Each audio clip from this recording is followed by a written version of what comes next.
Okay, so this is my audience. And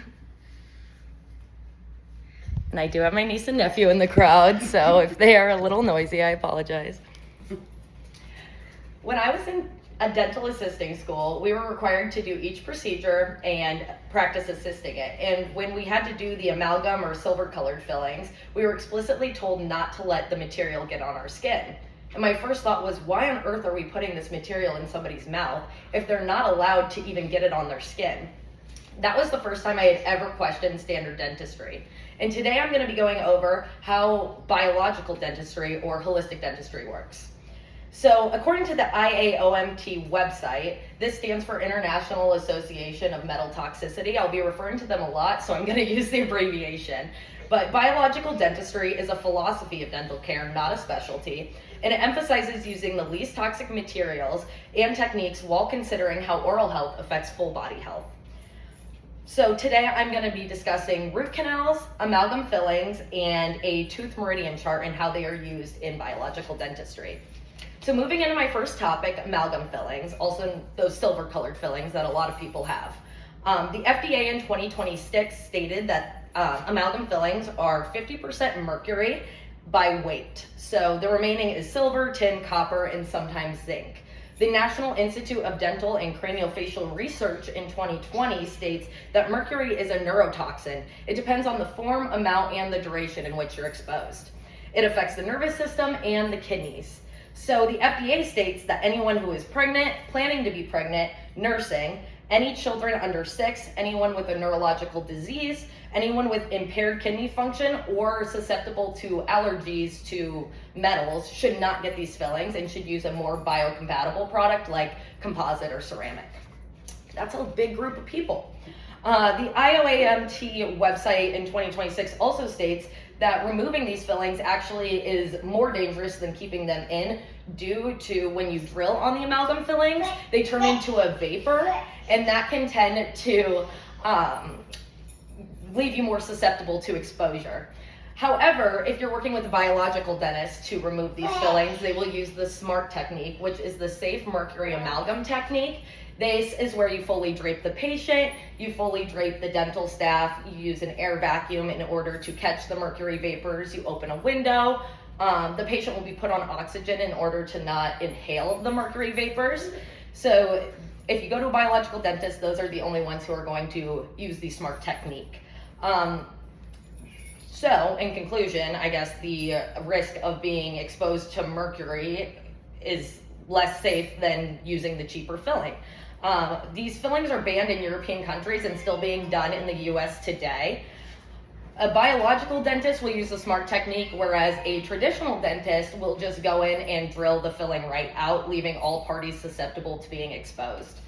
Moving into my second point is root canals. So the IAOMT in 2026 April said that root canals can develop or maintain chronic apical periodontitis, which is an inflammatory lesion around the root tip. Chronic inflammation may persist without causing any pain. Since the tooth no longer has a blood supply, you often can't feel when the root canal is causing you pain or has an infection. You can only detect this using a CBCT scan or also known as a cone beam x-ray. So if you go to the dentist and you're complaining about your root canal, typically they'll take a 2D image, whereas the cone beam will take the entirety of the head and splice it vertically and horizontally so you can see every aspect of the tooth and jaw itself. The IOAMT in 2026 also said there are associations between root canals and between chronic apical periodontitis, which is that very small infection in the root. It can be associated with cardiovascular disease, diabetes, autoimmune disorders, adverse pregnancy outcomes, and neuroinflammatory conditions. This association does not prove causation, meaning just because animal studies and proposed biological mechanisms make these plausible, they're lacking in differential proof. The IOMT also states that some practitioners remove all root canal teeth, whereas they recommend evaluating each patient individually and considering overall health, symptoms, image findings, and medical history before just extracting a root canal tooth. So let's say you have like a 20-year-old who has great health and they have a root canal tooth. We take an image, they don't see any sort of lesion, they'll probably recommend to leave the tooth in. Compared to if you have a 50-year-old diabetic with inconsistent blood sugar and a small lesion showing up on a cone beam scan, they would probably recommend removing the tooth. So this is a major divide in the dental community. The American Dental Association in 2026 states that root canals are safe. There's no proof that a root canal causes any systematic disease. This divide is in how people perceive the scientific evidence regarding chronic inflammation and long-term health. Root canals are more prone to breaking down, are more likely to harbor infection, and it's harder to detect when a root canal is infected. The IAOMT also states that, moving into my next point, the tooth meridian chart is our next topic. So a tooth meridian chart is used in biological or holistic dentistry, and it's also used in Chinese medicine. The theory states that each tooth is connected to specific organs in the body and the systems through the body's acupuncture meridian. This is also known as energy pathways. The disease and chronic irritation in a tooth may influence the health associated to the organ or vice versa. So this originally came from a traditional Chinese medicine and describes a network of 12 primary meridians that connect to different parts of the body.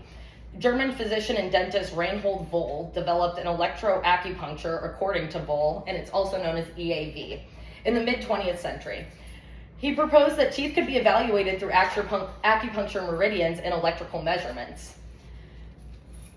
In the can't think of the word. Okay, Arnaldo Oliveira stated in the Electroacupuncture According to Wohl Historical Background and Literature Review, Journal of the American Society Acupuncture in Volume 3 in 2016, stated there's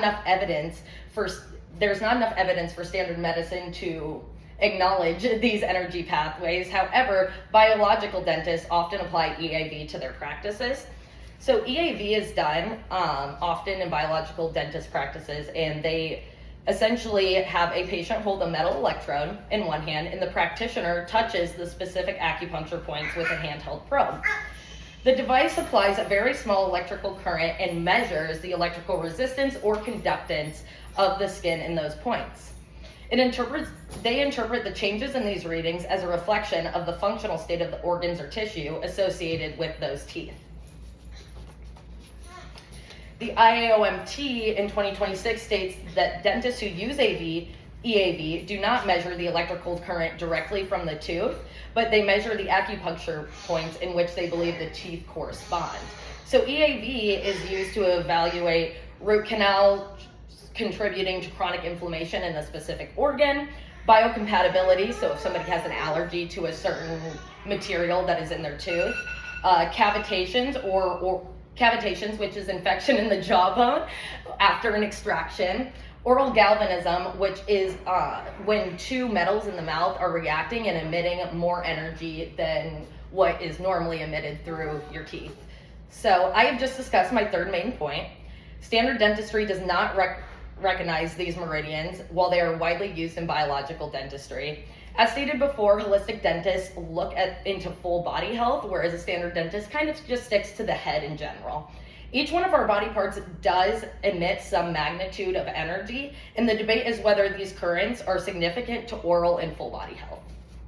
So in conclusion, my main points were essentially how amalgam fillings and root canals and the tooth meridian chart are viewed through biological dentistry and standard dentistry.